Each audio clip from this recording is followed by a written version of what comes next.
just want to welcome everyone to today's session on blockchain and crypto, demystifying the space and identifying opportunities. This session is brought to you in partnership with the Jefferson Trust. I'm Eric Hunter. I'm with the Alumni Association. I just want to say thank you for everyone for taking the time to be here today, and also a special thank you to our participating alumni. For today's session, we're going to start with a panel discussion for about 35 minutes. And then what we're going to do is then roll into Q&A. If you got questions during the discussion, please drop them in the chat and we will ask those during that portion of the session. After Q&A, that will then close out the formal portion of today's session, and we will go into informal networking. If you're able to stay for that, it's going to be 30 minutes, 3 sessions, 10 minutes each, with the focus there on networking and connecting with fellow alumni that are also joining us today. So before I turn it over to our moderator for today, I just want to remind everyone to please keep your mics muted and videos off during the discussion and also the Q&A, and we will turn those on before the informal networking sessions. So I'm going to turn it over to today's moderator. It's Edgar Fernandez. He's a graduate of the Comm School, class of '07, co-founder of EOS Costa Rica. And I think he is probably going to win the top spot for best location for today's session. Edgar? Thank you very much, Eric. Yeah, coming in from San Jose, Costa Rica today. Thank you so much for everyone joining. It's really an honor to be with so many blockchain and crypto enthusiasts from UVA and the alumni, and with this great expert panel we've put together today. Thank you very much, Eric, for the invitation. And I think the biggest enemy we'll have today is time. We have so much to talk about and such a great panel today. So with that, I'd like to just go ahead and get started. You can read all about our panel on their LinkedIn and share their contact later. But I do want to take advantage of the small window of time we have with each of you today. So let's get right into it with our first question, talking about blockchain and exciting use cases. Heidi, you've got a great resume, a great background. You're working at Coinbase Investigations right now. What is blockchain to you, and how did you get into this space? Thanks for the question, Edgar. And yeah, thank you, Eric, for organizing this. I really appreciate being on the panel, and I'm really honored to be here. Also seeing a whole bunch of fellow UVA alums has been awesome, especially in the crypto space. I thought about this question a lot over the past week because it is a big question. What is blockchain, right? Blockchain means a lot to me. To me, actually, first and foremost, it represents open inclusion in finance, right? But it's not just that. It also represents us being able to experiment, right? And try to do things, for example, like decentralized finance, trying to create finance without actually having any third-party intermediaries in between, right? Or trying to create an NFT, right? A token that might represent some piece of ownership, right? So there are a lot of like that question you could write a whole thesis statement on. So I'm going to pause myself here, right? But to introduce myself a little bit, I currently work at Coinbase. I'm on the investigations team, and the way that I got into crypto was actually through my brother. It was around December 2013, a particular meme token was launched, and he may or may not have gifted me with some. And that was my first foray into crypto. And since then, it's kind of been a hobby, which I then started to pursue as a passion in 2017, when I found out that you could do forensic analysis on crypto. So yeah, that's a bit about me. Thanks, Heidi. I mean, everyone has their own kind of story of how they got into the space, being an enthusiast and a hobbyist and now making it a career. I think that's a great example of how open this space can really be and how you're paving your own path by doing it. Bill, your background is in traditional finance. You've worked with large hedge funds as well, in foreign exchange and trading. What is blockchain to you? How did you decide to enter in this space? And how have you seen the narrative change from, let's say, the Genesis block of Bitcoin to where we are today? Well, first, happy to be here and contribute. So my background is, as you said, traditional finance with a focus on foreign exchange. I did, traditional, finance stuff. And then I got into currency trading, went to Darden. And for me at that point, the holy grail was to get into global macro. And I managed to work for Paul Tudor Jones at Tudor Investments for several years. And I graduated in 2008. So it was coming into the financial crisis, and I was sitting on the global macro desk, with quantitative easing first, is coming out, and all these machinations of the TARP program and all this stuff, and seeing the sort of moral hazard of folks that made big bets and this too big to fail mentality, and it kind of bothered me, my sensibilities. I started getting aware. I went off and did high frequency trading at another shop, got more involved in technology and trading through APIs. And then that was also currencies. And I became aware of Bitcoin and blockchain, very elegant type of technology, but the applications on top. And it just was attractive to me as initially it was a gold 2.0 type of thing, to try and step out of the sandbox of traditional finance that was, just didn't, it just left a bad taste. You wanted like an alternative or like a hedge to kind of step out of some of the machinations that was happening. And the narrative initially for Bitcoin was, that's only for criminals. There was the Silk Road kind of thing. Then it started getting more, more uses like the gold 2.0, especially with the traditional finance stuff going on. Then global remittance. Then we have smart contracts starting to come out, and then the layers on top. NFTs, smart contracts. There was the ICO boom, where there was, just all kinds of new coins that were sort of forked off of the initial ERC-20s. And then the NFTs, which are different contracts, which are, unique to themselves and the applications there. And then oracles, how blockchains sort of speak with the broader world. Stable coins, we mentioned these, I'm sure we'll get into more, but and then the metaverse, I think you mentioned. So it's definitely evolved over those number of years. It's relatively new in the whole scheme of things, but it's definitely a growing space, and excited to be in it full time. Yeah, thanks, Bill. I think you did mention how that narrative has changed. And Sharon, I'll go to you. You're a licensed CPA. You've been an accounting and a tax expert for many, many years. You're co-founder of Polygon Advisory now, focused on crypto tax implications for large individuals and corporate clients. How has regulatory clarity, do you think, or the tools that you use for your clients helped change that narrative that Bill mentioned and that Heidi mentioned as well? And how do you see that moving forward? Yeah, thank you so much. I'm very happy to be here. So like Edgar said, I have been a CPA for over 20 years, and I got my Master of Science. I'm sorry, a Master of Science in Accounting from the Commerce School quite a while ago. So I personally got into crypto in 2017, and I formed my own tax practice in 2018. And since then, I have been serving crypto clients exclusively.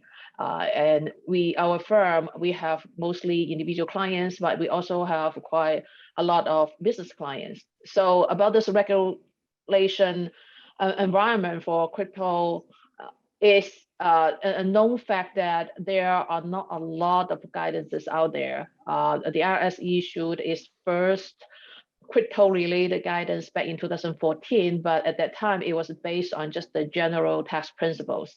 Now, in 2019, near the end of the year, in October, the the IRS issued a series of called FAQs. You can find it actually on the IRS website. If you type in cryptocurrency, digital currency, that kind of keywords, you will be able to see. I think currently there are 40 something items there. It looks like the IRS has been updating that page from time to time, keep adding more items. Actually, I believe on the same day, they also issued a revenue ruling.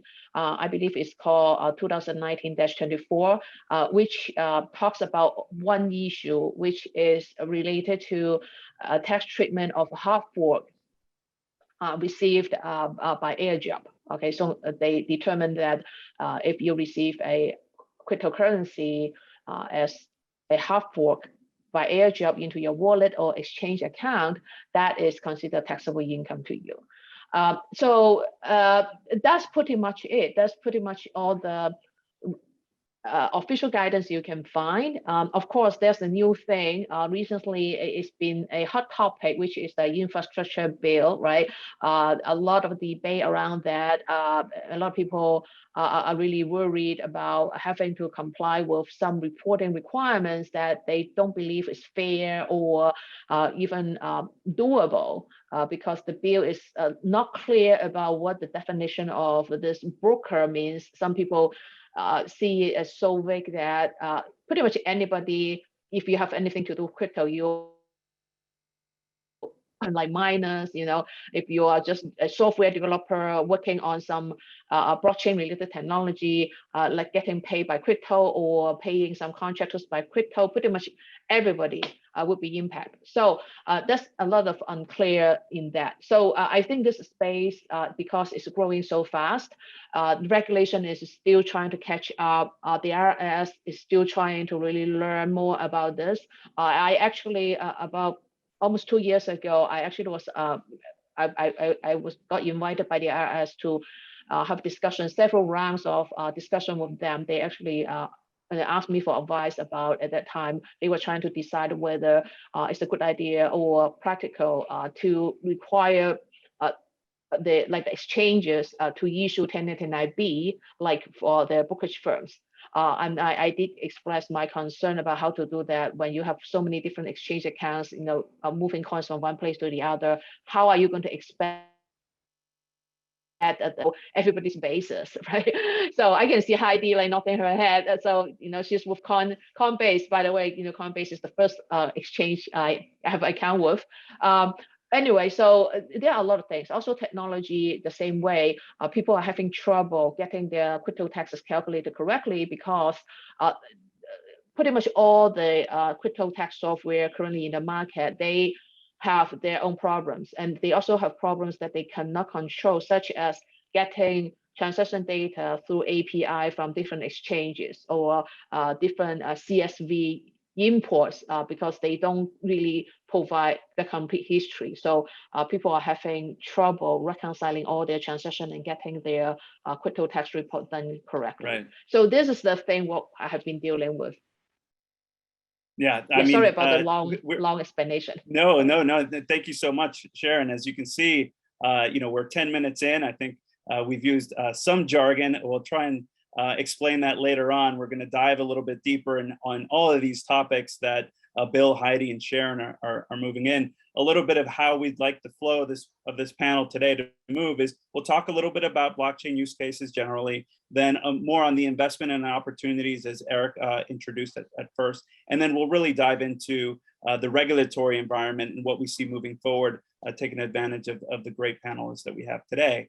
For me, taking a step back and defining blockchain, right?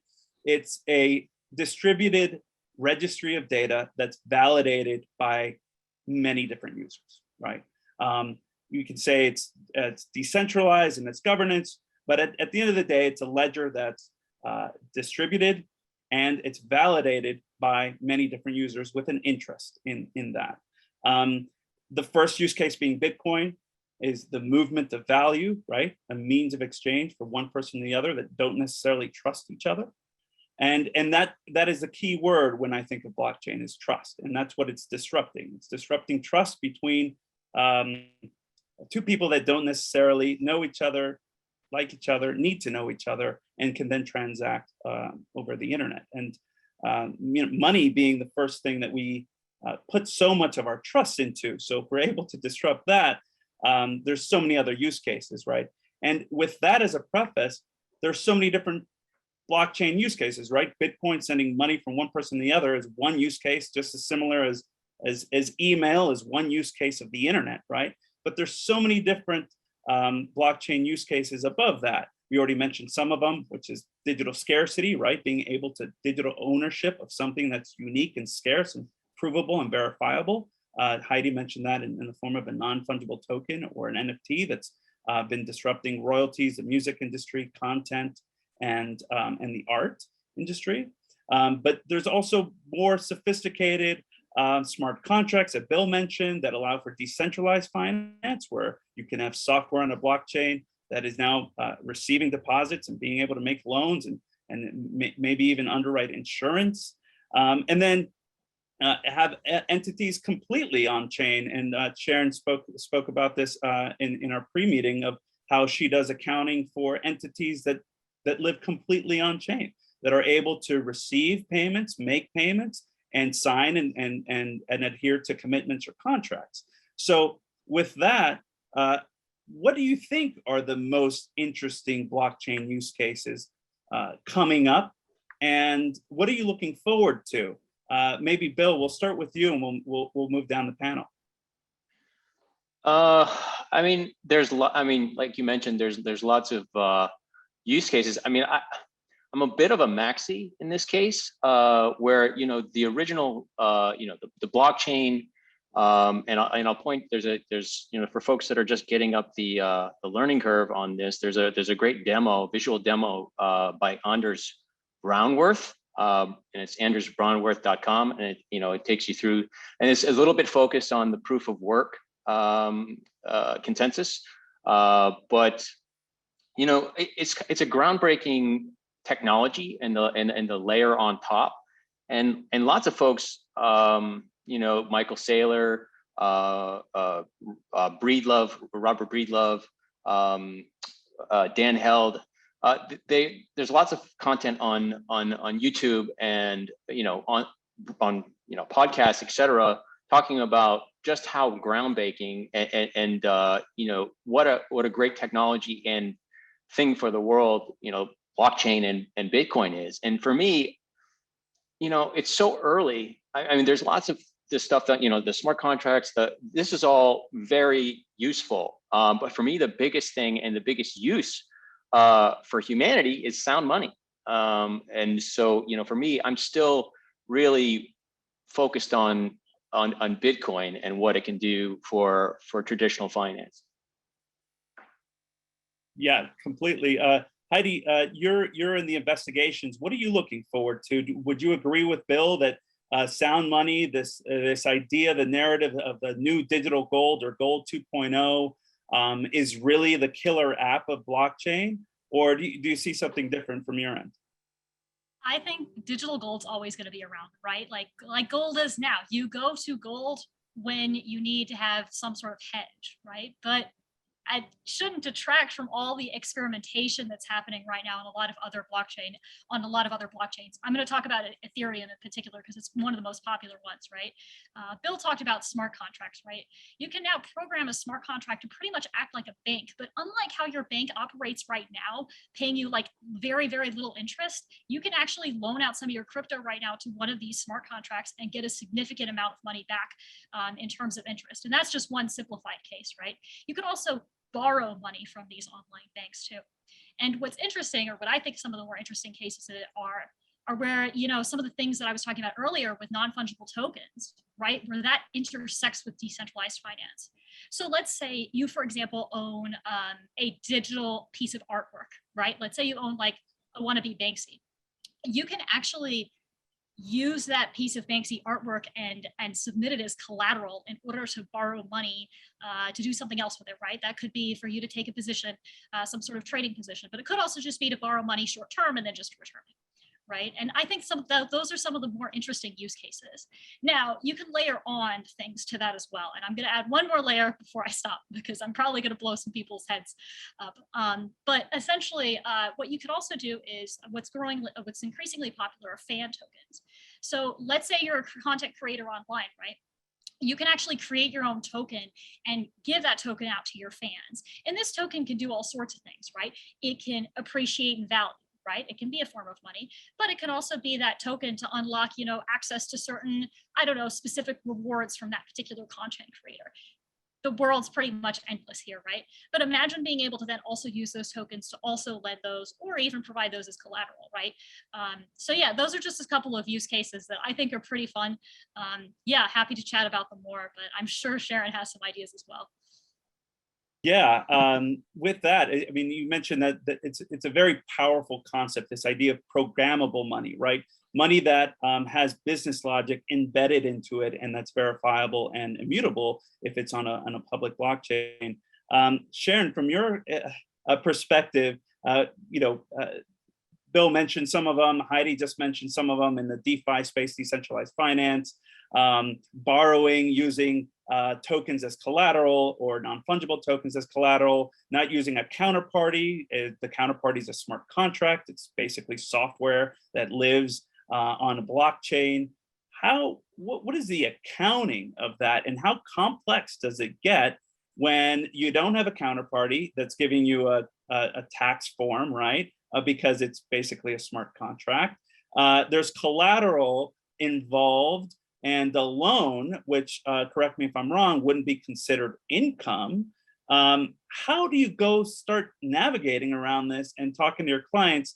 And is this your focus right now, or do you see something else that maybe Bill or I or Heidi haven't mentioned yet? No, definitely that's a major concern and one of our biggest focus right now, because we constantly are getting a lot of people asking us how to handle this kind of situations, how they should report those transactions on their tax return when they have to file it. What I have been seeing based on our experience serving our crypto clients is really cryptocurrency has become a lot more popular in the recent years compared to when it first started more than 10 years ago. And the use of cryptocurrencies, of course, also has been expanding. And just to add on to what Heidi mentioned about like the crypto loan. So we just have this interesting situation I want to share quickly is I got an email from a client a few days ago saying that, hey, I want to finance, I want to buy a new house. Okay, so I sold some crypto, but I still need to get some mortgage because I don't want to sell a lot of my crypto asset just because recently in the past few months, the market has been down and we all believe that it's going to go up again. But the bank, first of all, they said, okay, in order to prove that the fund in your bank account is legitimate, you need to wait 60 days, or you need to have a CPA to certify this is your legitimate source of income or whatever. Or of course, you have to find more cash to pay for the house. So then I said, how about you go and borrow crypto loan? Because when you have your crypto as collateral, you do not, unlike mortgage, you don't need to go through this a long process, prove every single thing to get the lender to approve your loan. Because it's just your loan, right? And you don't have to lose your crypto because you are afraid that the market value will go up and later you will lose the chance and now you have to cash out. So you can still get the cash, you can pay for your house, and then you can just, still keep your crypto and you pay it back. It's better than, having a mortgage. It doesn't even go on your credit report, right? So, I mean, when the market is going really well, and I actually did some analysis and I published like a blog post on our firm's website specifically about crypto loan, how it works from a tax perspective and from a math perspective. And the conclusion was when the crypto market is really going up, even if it comes down a little bit, but it will continue to go up, actually is a good idea from both financial and tax perspective to borrow money from using a crypto loan. And then you can invest it further in crypto or other things, or even use it to buy a house. So that's a really good use of cryptocurrency, I believe. And then one other really quick example is really the use of this blockchain and also cryptocurrency. It's really for social to connect people, right? So a client of us, we cannot name names because it's a very interesting case that the founder actually only had this idea earlier this year. So in June, he decided to just express someone, say, hey, I have this idea. I want to launch this token and for a specific social cause. Okay, it's for some charity thing, very, very particular. And then there are so many people who got interested. They're like, oh my goodness, this is something great. I love this idea. And it's for charity and let's do it.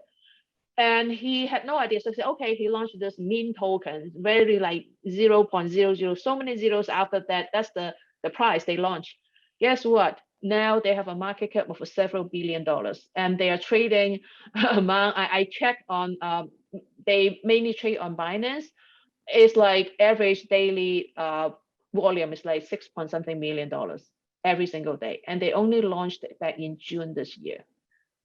Well, I think that is a great segue to our next topic, which is identifying opportunities, right? Because that clear example, it just leads to, well, this is clearly price speculation, right? Does the social value of this token really represent its fundamental value?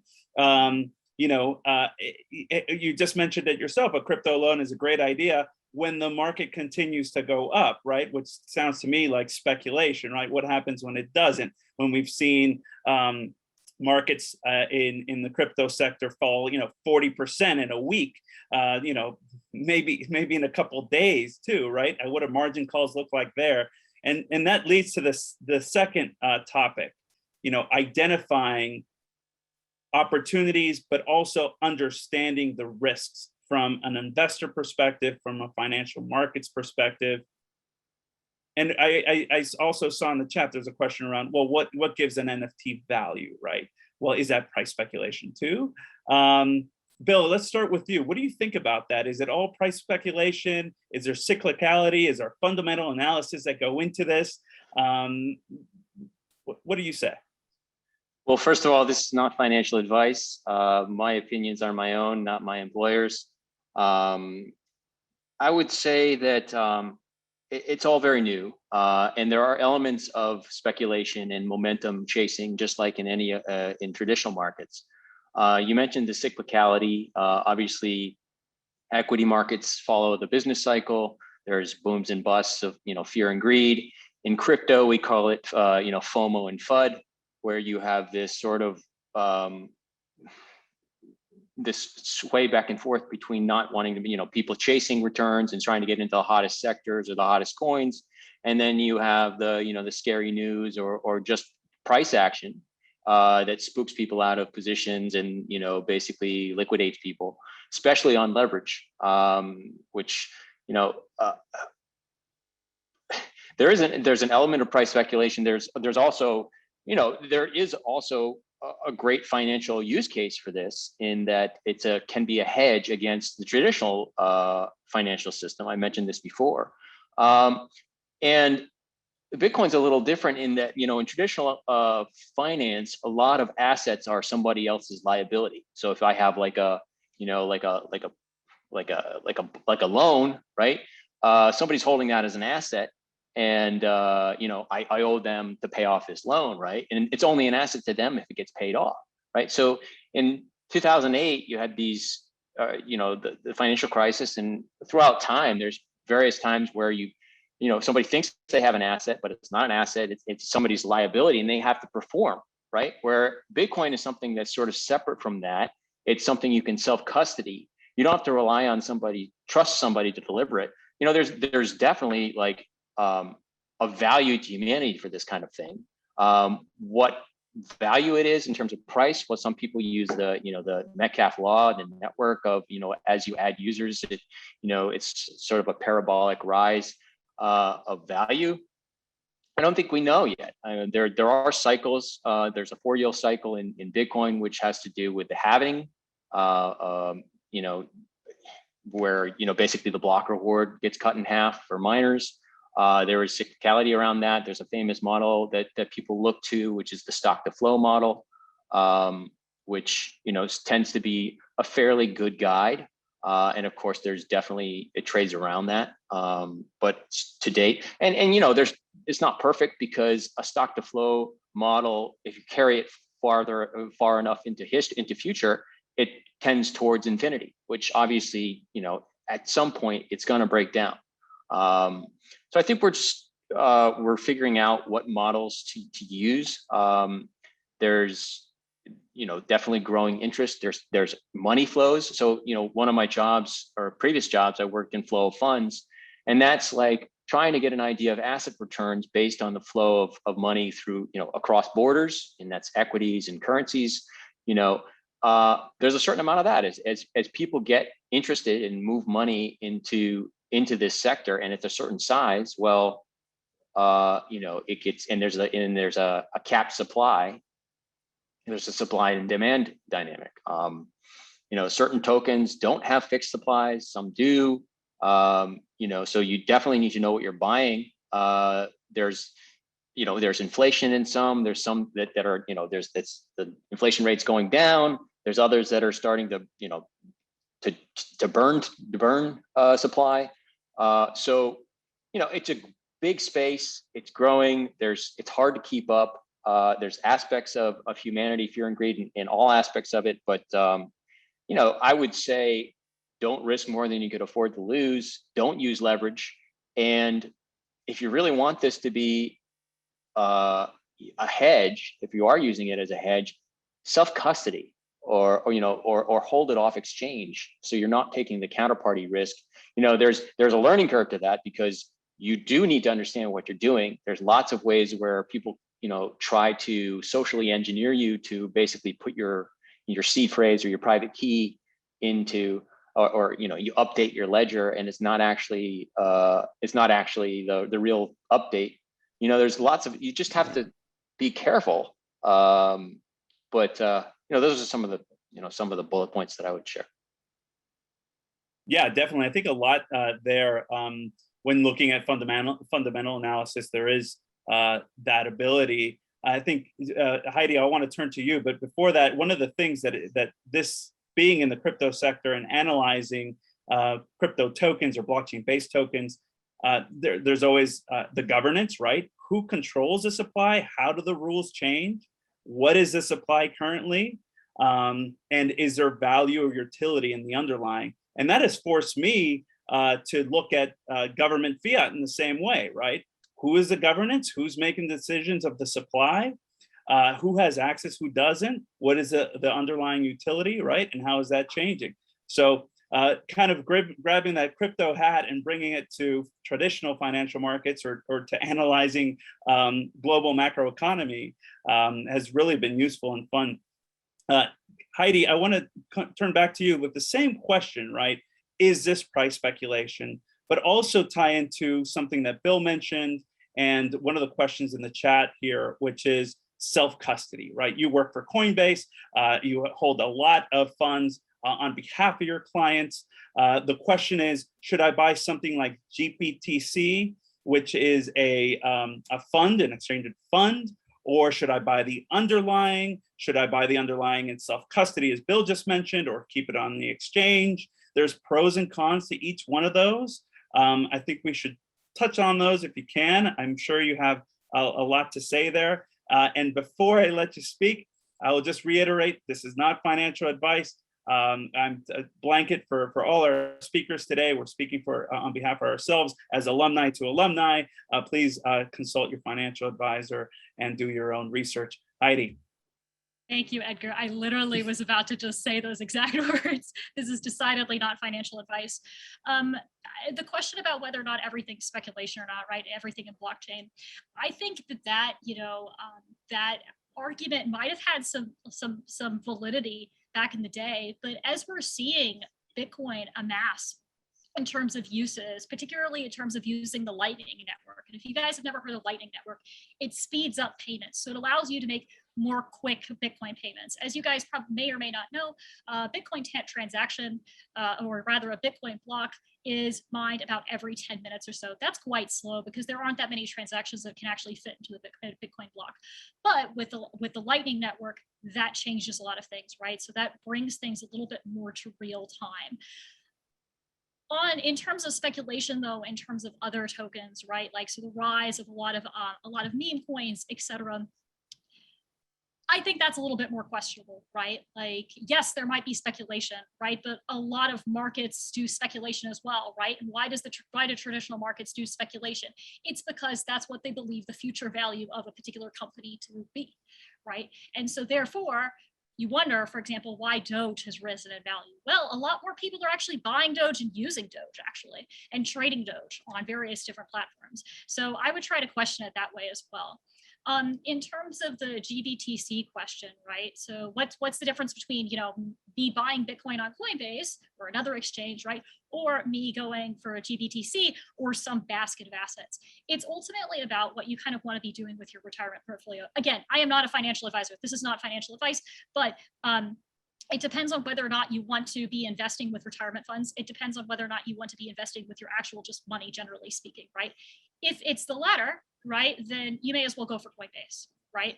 Additionally, it's also what you kind of want exposure to, right? So some assets you might not actually get exposure to in traditional markets, right? So newer assets, for example, I'm thinking probably even Doge, actually, right? Like Doge is not, you're not going to get any exposure to that through traditional markets.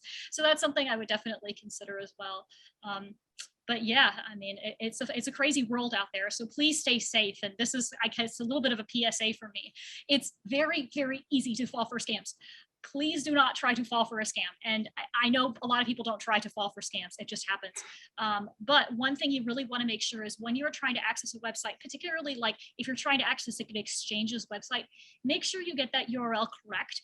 Because what tends to happen is that you might mistype that URL. You might think you type the right name into Google and Google spits back a result to you and you click on it. And it turns out it's actually a phishing website. And what happens is all of your credentials get stolen. So I really don't want that to happen to you guys, particularly as was discussed a little bit earlier by Bill, especially when you're self-custodying, right? So what I mean by self-custody is not actually even keeping your money on Coinbase, keeping your money on your own wallet, right? That can be on your phone. That could be in a seed phrase that you just maintain. But it's very easy to also lose those keys. So be safe out there. I'm happy to give you guys any tips or advice on trying to not get scammed. End of my PSA. Though. Thanks, Heidi. I agree. I think trustworthy resources like what we're doing today is really what has helped me take a step forward into this space. Sharon, I'd like to get your thoughts too. I mean, is this price speculation? Any thoughts around the underlying value of tokens or blockchain protocols? And specifically for you, is there an accounting or a tax angle to the self-custody question, right? Is it treatment different if I hold it on the exchange, especially if there's a fork or an airdrop, or if I hold it myself, and versus some product like a GBTC or a fund that I hold in a retirement account or an IRA? Please, your thoughts? Yeah, sure. Thank you. Well, first I need to add one more thing to the disclaimer. In addition to this is not financial advice, this is also not tax or legal advice. Okay, even though if I'm a licensed CPA, but this is a platform that we are just like alumni to alumni kind of a discussion. All right. So consult your own tax advisor or your own attorney for your particular situation. Yes, regarding price speculation, so definitely there's a big element in it, right? So for example, the case I just mentioned earlier about this meme token that got launched only in June, suddenly now has a market cap of several $1 billion. Even though it's my client, and I actually ended up doing some technical analysis for this company, I was telling myself, I don't think I'm going to buy this token because does something that is just based on some people's participation, that they really love this idea, and then suddenly now you have this token worth so much. And so again, to Heidi's point, I totally agree. Be very careful. Actually, I personally got into some crypto scams, so I learned firsthand. When I first started in 2017, at that time, the market was so hot with the bull run, everybody's crazy. A lot of the programs out there in the market that they make it so attractive. You'll be like, oh my goodness, if I put some Bitcoin in this program, I am going to earn 10% a month, or even worse. Some was saying, okay, you can earn 10% a day. So at that time, everybody was like, oh my goodness, this is something so fantastic. Let's do it, right? And then it turned out to be a scam. So now I always advise my client. I told them, I said, when they told me something, like recently someone was telling me, hey, go into this DeFi protocol. What you do is that you put it into this pool, and they give you a guaranteed 75% return within 3 months. I'm like, how? How can you guarantee that, right? So that's really something you need to be very careful, really use your common sense. Now, back to Edgar's question about the tax and accounting treatment. Definitely, it creates a very big challenge. Again, so far, there's no official guidance about how to treat this from either an accounting or a tax perspective. All right, so the IRS definitely is still trying to catch up, not to mention about all this very complicated things, but even more standard, more relatively long-term activities, still they have not been able to cover everything. And now with all this new DeFi and NFT, all the new things going on and developing so fast, it's going to be very challenging. And same for the accounting side. So tax and accounting, they are not exactly the same, as you guys probably already know, right? So accounting, they have their own rules, and tax. That's why when we do tax return, we have this called book to tax difference. Now, the accounting side also is not clear how exactly we should treat it. Of course, even though the AICP has kind of recommended to treat this as an intangible asset, but some of us, including myself, we do have concerns about really whether this is correct. But anyway, so this whole space, all the different activities and all the new protocols developments really they have created such a big challenge. And again, also because the lack of official guidance in really helping us understand what should be the correct treatment, so we can use it to follow and not get into trouble. It's going to be very difficult, yeah. Yeah, no, I agree. I think there's a lot to navigate, and that kind of will segue into our last. I see a lot of great questions in the chat. Please keep them coming. We will have 10 minutes at the end to address them if we can't build them in. The last question I have in this topic of identifying opportunities, right? If it's not price speculation, then there's real value, which, you can argue that. We've got different motivations to enter this space, right? Just to name a few, Michael Saylor, Bill mentioned, for MicroStrategy, the CEO, big proponent, has been adding millions and millions of dollars worth of exposure to Bitcoin on his balance sheet. Elon Musk, we've seen, speak publicly about this, speak about his investments personally and through Tesla, kind of wish-wash around there. Obviously a big, I wouldn't say proponent, but a big actor in this space. Yet to be seen. And Paul Tudor, which is close to the UVA, has been a proponent from the institutional investor side. I think I recommend the Paul Tudor letter to his investors, published, I believe, in spring of 2020, where he makes an argument why he's adding, I think it was 0.2% of his portfolio to Bitcoin, and then up to 0.5%. And we can fact check me later there, Eric. But these three people, all different. One is a corporate treasurer, one is a kind of a well-known billionaire, the other one is a savvy value investor. Why do we think they have, what is their motivating factors? Should we expect more of these type of investors to come in? And what factors might reduce investors of these high profiles from coming in? Sharon, we'll start with you. What do you think? Yeah, definitely. That's a really good question, and it's not an easy question to answer, right? So I would say motivation behind is really you have to look at really the usage of cryptocurrency or blockchain. Uh, in the beginning, people become more and more interested in crypto. I would say two main things. One is value as an investment. I think most people would agree Bitcoin has become the digital gold. All right. So, or even better than the real gold. Many people, they would rather buy Bitcoin than to buy the real gold, just because you can see the value, the price of Bitcoin increasing, going up so much more than the physical gold.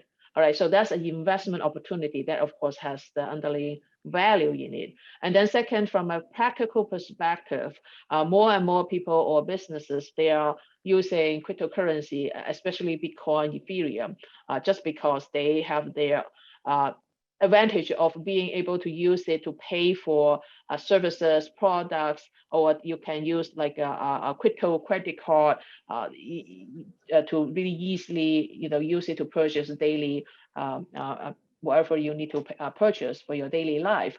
So, for example, like for us as an accounting firm, we accept crypto a lot easier than trying to build a client in terms of saving on the fees and the speed of receiving the payment, right? If someone, especially our international clients, if they need to send us payment in the past, they probably have to do a wire, because the a banking system in the US and in a foreign country, you have to wait for that. So it's going to be difficult. But now with cryptocurrency, such an easy way and also such a fast way of transferring funds between one place or the other, this helps tremendously, I believe, in the global economy, working with people in other countries, both at the personal level and from a business perspective. Right, right. So a lot there. I mean, I think maybe a diversification into portfolio and some means of exchange as a payment. I love this example that was given by one of the Winklevoss and the co-founder of Gemini, one of the largest exchanges, where he said, try sending $5 million on a Friday at 5 p.m. from New York to London, and you need it then, right? With a bank holiday on Monday. How's that work, right? You're not going to get it there that quickly. You can get it in stablecoin immediately, if not in a few seconds. So that's a great example of how to move money. Bill, I'll turn to you. There's not only these high profile investors, but we have Square and the Cash App that has reported millions of dollars in trading fees from accepting Bitcoin. We see Venmo and PayPal now coming in, Visa, big proponent, and others, right? Big names in finance, Goldman Sachs, Citigroup, JP Morgan, all trading futures now.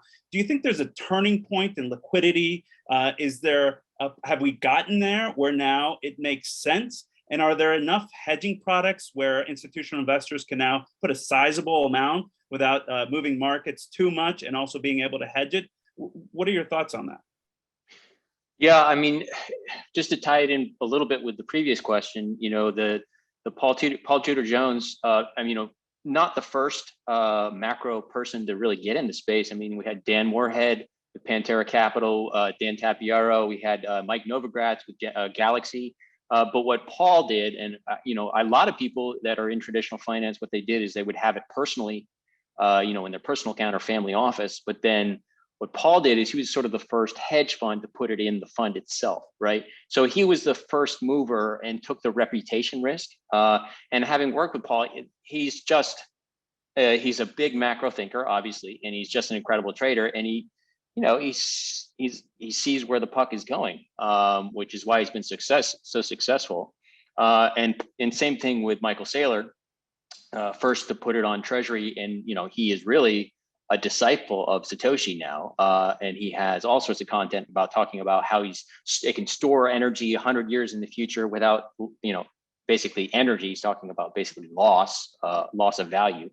So he was the first, and then so yes, we're going to have more people. We had, like you mentioned, Square, you mentioned PayPal. There's other folks that are coming in. Tesla, I think that he's kind of a master at showmanship. I think there's an element there. I'm not a big fan of Elon Musk. I think it's interesting that these are three billionaires that obviously are good at traditional finance that have become sort of the figureheads of this. It's interesting that they're kind of like the gods of Bitcoin now, Right. which is interesting. Yeah, in terms of the space, yes, it's becoming much more institutional. People are adding it to funds, family offices. I think we're working on an ETF. There are ETFs in Canada. We're working, various aspects. We do have the GBTC, which is a trust as opposed to a fund, or an ETF. Yeah, it's a trust.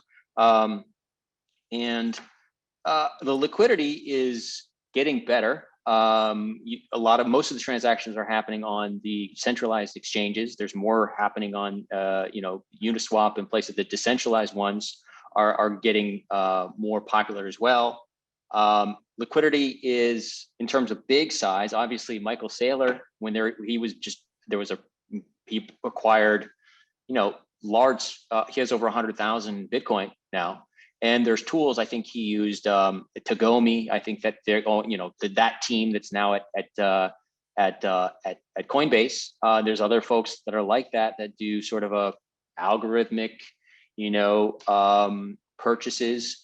So I mean, you can't do it all at once. You can't buy $100 million of or 100 million or $1 billion of Bitcoin all at once. The way you might be able to do in some of the G10 currencies, or at least you could. In my former life, without impacting it terribly. But it's getting there. I mean, there's more liquidity atop the book. There's more high frequency, high frequency trading is fickle, right? They're there until they're not, right? But there is more liquidity atop the book. There's a difference of opinions, which is important. If everybody wants to buy and sell at the same time, well, that doesn't help your liquidity. If you have folks that are willing to buy when everybody wants to sell, and they have the balance sheet and sort of the I don't know, the pedigree, or not just sort of the mentality that they're not going to be chasing they're going to take the other side. They're going to hold the risk and internalize it or hedge it throughout their global distribution. That's a little bit what we do. Right. Yes, it's getting better. Right. So I think And that's there a are, tailwind. I think you mentioned hedging products. Yes, there's futures, there's options. Right. Yep.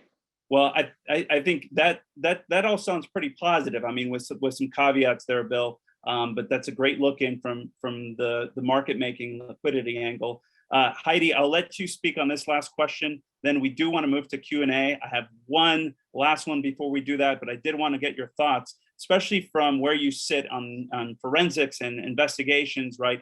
Is that a motivating factor, right? Now that there's more tools to do this, are investors becoming more comfortable? So you would have bigger names, Bill Ackman and some bigger financial kind of big wigs from traditional finance coming in, because they say, look, I know that I'm not going to be buying stolen crypto or something like that. What do you think? Is this helping, or are these type of tools scaring people away? That's a really good question, Edgar. I think there's sort of a little bit of a two-pronged answer that I'm going to get into this. So what's interesting is Bill mentioned at the beginning, right? Crypto has come such a long way from the days of Satoshi Dice, which was like this gamble. It was like the first like web app for Bitcoin that you could use to gamble, right? It's come a long way since the Silk Road, right? That was the largest dark market around. It's come very, very far. And I think it's partially because of the blockchain analytics tools that exist out there. What blockchain analytics essentially does, not to bore you guys to death, but what you're actually able to do because of various blockchains being pseudo-anonymous is you're actually able to identify who is behind a particular address or group of addresses and label them. As you can imagine, this is super useful for identifying where maybe any sort of illicit activity might be occurring, right? And to then be able, if you work at, for example, an exchange, to be able to then suddenly flag whenever a transaction maybe goes to an area like that that's illicit. So I think that's helped clean up Crypto's act a little bit. But I think it's also a good job in terms of regulation, right? A lot of law enforcement agencies have been extremely good at being able to shut down a lot of these dark markets that have been thriving for years. And they continue to cooperate with other like international law enforcement in order to do that. So just back in 2019, there were several operations, one after the other, taking down some of these sites, which was great to see. Now, I mean, it's not fully over. It's never fully over. You know, you're not going to clear up everything, all of illicit activity, right? But there's one thing I also want to say, which is the counter argument to everything that I'm saying, right? Because OG Bitcoiners out there are like, whoa, whoa, whoa, whoa, whoa, whoa, whoa, hold up. The whole point of Bitcoin is it's decentralized. Nobody can tell me where I'm sending my money to, right? Like you're talking crazy. You want to track this stuff. This is anti-Bitcoin, so anti-Bitcoin, right? Anytime to KYC requirements, anti-Bitcoin. And to that, I would say is Bitcoin's maturing, right? And that's both a good and a bad thing, right? You see suddenly institutions being interested in it, right? But unfortunately, so because of that, to the OG Bitcoiners out there, you will probably have to start providing more KYC information in order to access a lot of exchanges these days. So yeah, that's the long Right. of it. No, definitely, Heidi. I think you talked on both ends of that angle. I agree. Some maximalists will shy away. Yeah, 100%. Okay. Well, the last question, then we'll move to Q&A. I know there's some great questions in there. Sorry if we don't get to all of them. I did want to touch on this because I think it's important, and I'll let each of the panelists decide which question they'd like to answer. The first one is, how does an investor make sure they're being prudent? An individual investor, if you'd like to give some tips on how to make sure you're being prudent. Or what is the current regulatory environment in the United States, and how does it compare to other jurisdictions? Would you say it's favorable or not? We're short for time, so maybe you'd like to just give the audience some tips on how to be prudent, or maybe you'd like to touch upon the current regulatory environment and whether the US is staying competitive. Bill, I'll start with you quickly if you can. Well, I think I'd touch on the regulator. I'm not the expert on regulations, but I'd say that, I think there's a bit of catch up, right? It's they're playing catch up in that, that's true in the taxes. That's true in, Sharon mentioned the infrastructure bill, which is kind of a mess. It's kind of like, I get the sense that some of these bills, these things that are like this tall, and it's like trying to describe, and it just feels to me like they're trying to put toothpaste back in the tube, like, and just like catch up. So, I mean, there are other places that do seem to be a little bit ahead. I mean, and more supportive. I mean, US is, I don't think it's taking an aggressive tack. So, Right. I'm not gonna, badmouth the US. There are other places that maybe, a lot of places are in Hong Kong, Singapore, Seychelles, that's a little extreme. But even within the US, the states have different rules. So, I mean, New York State, a lot of, with their New York license, drove some folks away. Kraken, I'm thinking of. Right. And then, Florida has been very supportive. So it's having a little bit of a renaissance. Wyoming is very proactive in Bitcoin, and they're trying to make it a very supportive area for crypto. So I think it's different depending on there's no one answer. Some areas are doing better than others. So yeah. Right. I think that's a great point. It's not all just US and federal law. I think it's state by state. And you've seen that even by city, where you're sitting in Miami, right, with a favorable kind of mayor towards this. And you mentioned Wyoming, right, with the legal recognition of a lot of these and a lot of these entities using blockchain. Heidi, any tips to remain prudent, or some final thoughts on the regulation here? And then we can move to questions after Sharon. Yeah, absolutely. I would say do your own research. So this is an acronym, DYOR, that's commonly used in the crypto space. I would say do a lot of research, understand what you're investing in. A lot of these protocols that I'm actually seeing mentioned in the chat are really friggin' awesome. But the thing is you probably should understand what exactly all of these different protocols do before you want to go and invest in them, right? Again, you don't want to get scammed, right? So, and unfortunately, a lot of scam tokens still exist, right? They still get listed on various different exchanges. So you want to be really sure that when you're investing, that you're properly doing your research.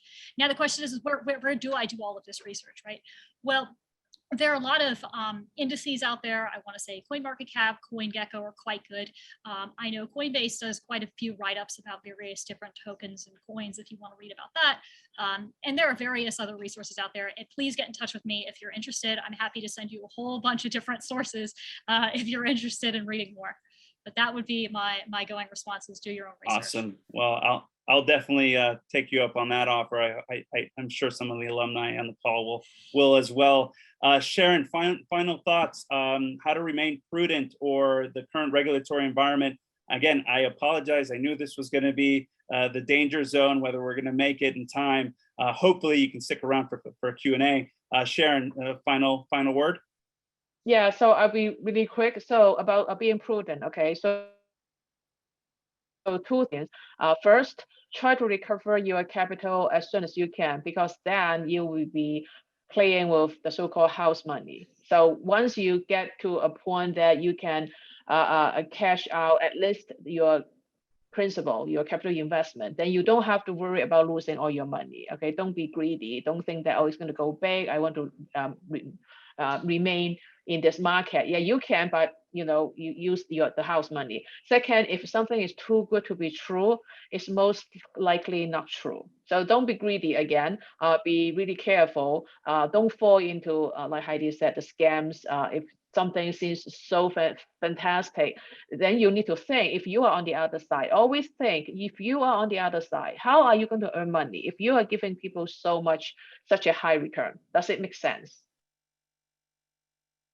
Great. I think great advice all around. Thank you so much. Thanks again to UVA and the Jefferson Trust for inviting us, and to all our panelists. Hopefully you'll stick around for the networking.